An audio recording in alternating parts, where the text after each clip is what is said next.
a similar trajectory, by the way, right? Sort of making himself an official out of whole cloth. Mordechai, right? When Mordechai is introduced, what's his job? Oh, he's a Jew, right? That's his job. We're not told anything about him. But what happens, right? He's very protective of Esther. Esther gets taken to the palace. What does he need to do, right? He goes to the palace or to the women's palace every single day to inquire about her. Now, should he be allowed to do this? Right? How much contact do you think the women in the women's palace are allowed to have with men on the outside? Well, he's not talking to her directly. He's not talking to her directly. So what does he need to do, right? Presumably through, right, internal connections, bribes, manipulating the system, he's able to get contact with her. He's able to have a dialogue with her, and they're able to communicate. And to the point where, right, what happens 3 years later, right, he's showing up to the gate every single day in order to, talk to people and exchange and barter for information. By the time Esther becomes queen, what's Mordechai's job? Lower official. He's an lower official. He's Yoshev B'Shar HaMelech, right? He is the guy, right? The king is in the inner chamber with his most important officials. There's the medium level officials in the outside courtyard, and then by the gate, all the way on the outside, are the people who interact with the people of Shushan. And Mordechai sort of gets this job. Is he hired by Achashverosh? So it's a little bit unclear. So you can look at it kind of as a joke, right? It's like the joke of like, how'd you get the job? Well, I just showed up every day, and eventually they gave me a paycheck, right? Right? It could be like sort of an ironic critique of the Persian bureaucratic system, or it could be a tribute to Mordechai, basically saying he was so good at his job and people had so much respect for him that sort of de facto he became a judge. Right, he became a Yoshev B'Shar HaMelech. Maybe he wanted to because he wanted to be on the premises. Exactly. And he had those connections anyway to do that or something. Exactly. And so Mordechai we know has excellent connections to the point where Mordechai knows what's going on in the inner chamber of the king. Mordechai knows what's going on. How do we know that? Well, Mordechai and Haman have themselves a nice little discussion. Right? Haman says, oh, there's this people, they're lousy people, and I want to take care of them. Well, we'll get into exactly what Haman says in a few minutes. And he says, I will weigh out 10,000 talents of silver, and then the king says, oh, I'll give you the money. Right, again, what exactly is going on there is a little bit confusing. But, we'll put that aside for the moment. We'll get into that later. And then the king hands Haman his ring. Haman has the decree. Now, the decree, does it say anything about 10,000 talents and the king could give... None of that stuff's in the decree. And yet, when Mordechai has the conversation with Hatach, who is the representative who's going back and forth between Esther and Mordechai, what does it say? Right? In the beginning of chapter 4, in chapters 4 and 1 and 4:7, 4:1 says, Mordechai yadak kol asher nasa. Mordechai knew everything that was going on. Before Esther knew. So, right, before even Esther knew. So that's a little ambiguous. Maybe it just means he knew that there had been a decree. But if you look at 4:7, right, what does it say? Vayaged lo Mordechai, et kol asher karahu, right? Mordechai told him everything that happened. Ve'et parashat hakesef asher amar Haman lishkol ginzei hamelech. Even to the amount of money that Haman said he was going to weigh out, right?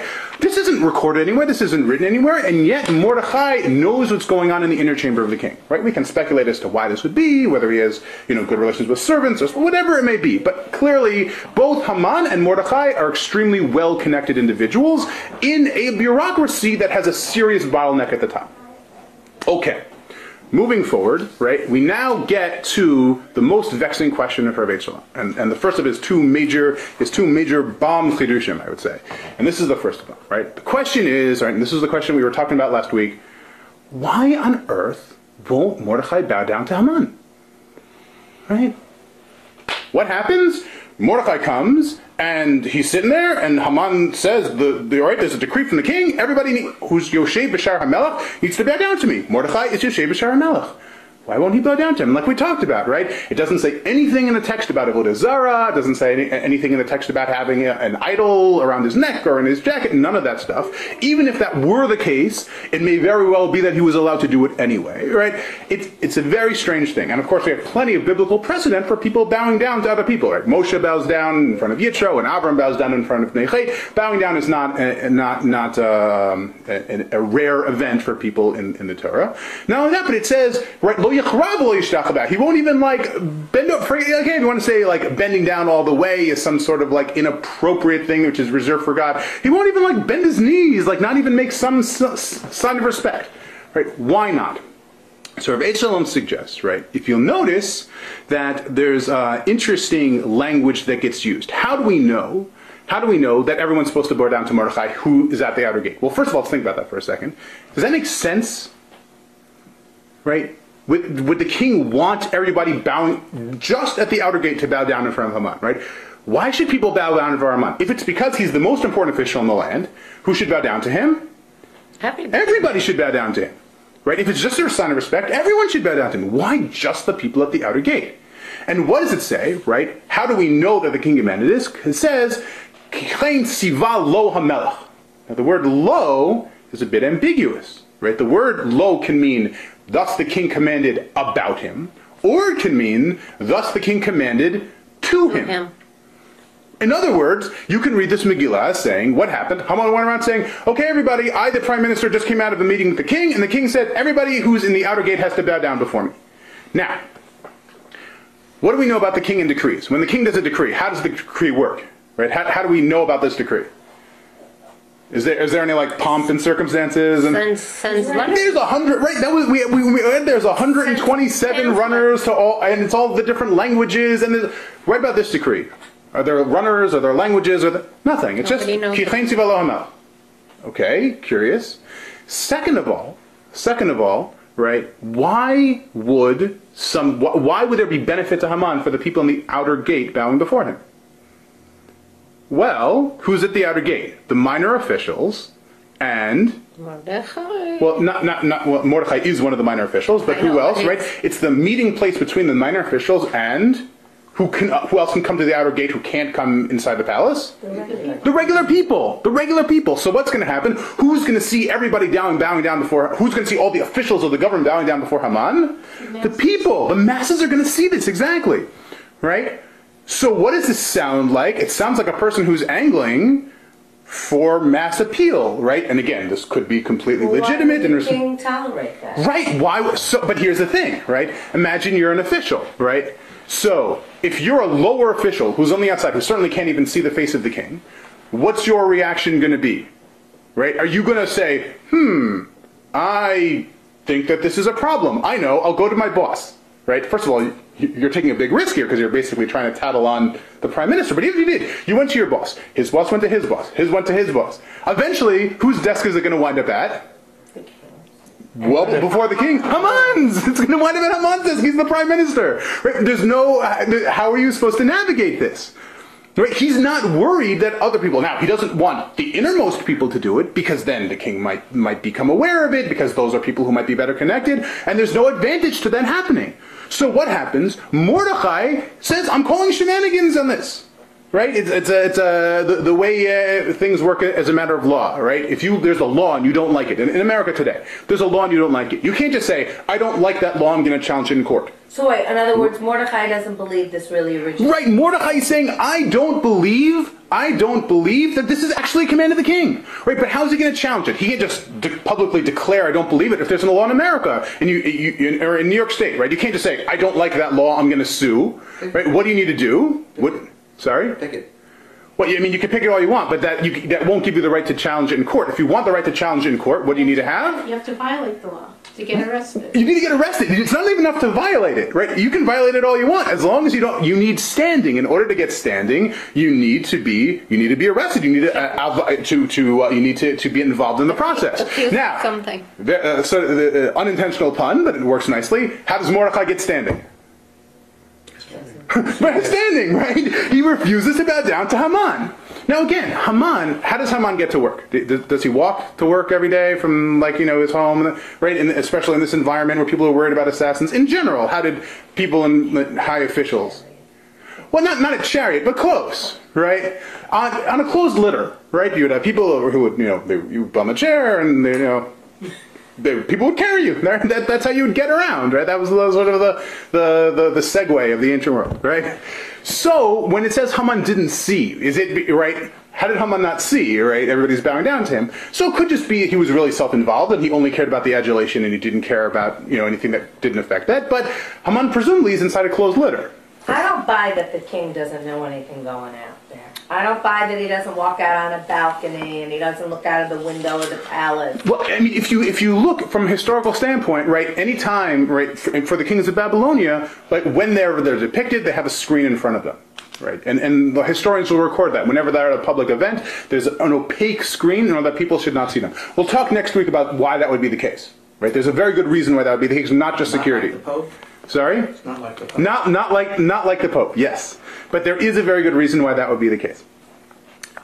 So Mordechai refuses to bow, and so what happens? Right, all the people around are now really interested because this is an act of rebellion.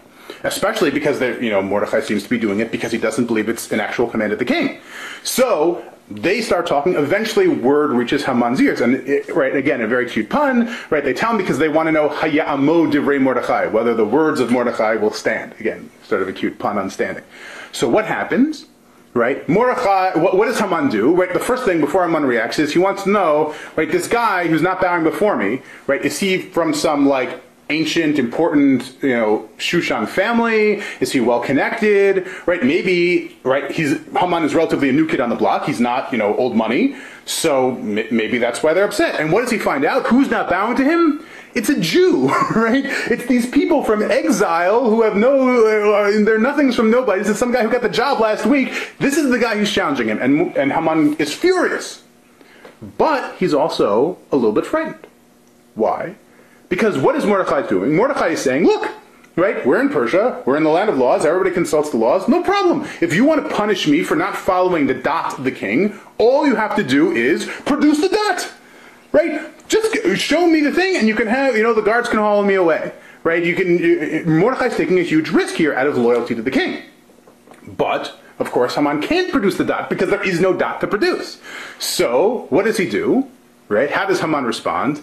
Again, remember, Haman is an excellent manipulator. So what does he do?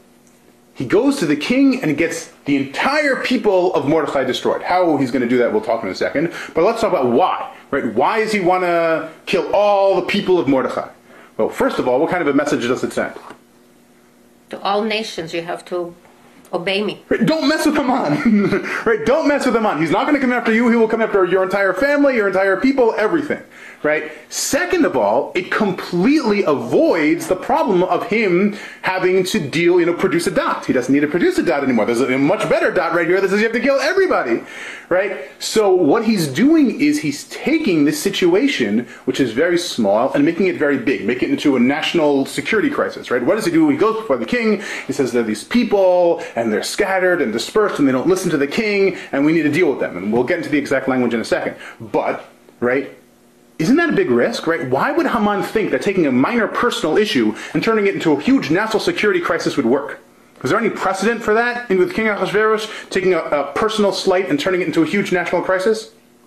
Vashti! That's exactly what happened to Vashti. Again, that's part of the reason why Chazal pick up on Haman being Memuchan, because it was Memuchan who did this exact same thing just a few prakim earlier. What happens? There's this minor little slight, and they're like, oh, it's not just an insult, it's for all the husbands everywhere, we can have a crazy rebellion. Right? So that's how Haman solves his Mordechai problem. So what does the Haman do? He goes before the king, and of course, he can't just say, I want to mass murder hundreds of thousands of people. Right? Because the king is going to want a little more information than that. Not sure. Also... Not sure about this king that he wants so much information. Well, possibly, but certainly from Haman's actions, right? And not only that, right? So what does Haman do? Haman does something very cute. And again, this is the second of Early Shalom's very, very big Chiddushim, right? So he says, what does Haman do? He comes before the king. And first of all, he doesn't say the name of the people. Because again, nobody really knows where the king stands in this whole Jews situation necessarily. Right? Often in court, you'll sometimes see this, where there's one question that a witness knows the answer to that will completely destroy the case, right? In either direction, right? Like this witness knows either the light was red or the light was green, and that will completely destroy the case. So what happens? Both sides, right? The plaintiff and the defense are both trying to ask around it as much as they can without asking that one question because they don't know where it's going to come out. So what does Haman do? He goes before the king and he says, there's this little people, well actually he says that there's a strange people and they're scattered all over the place.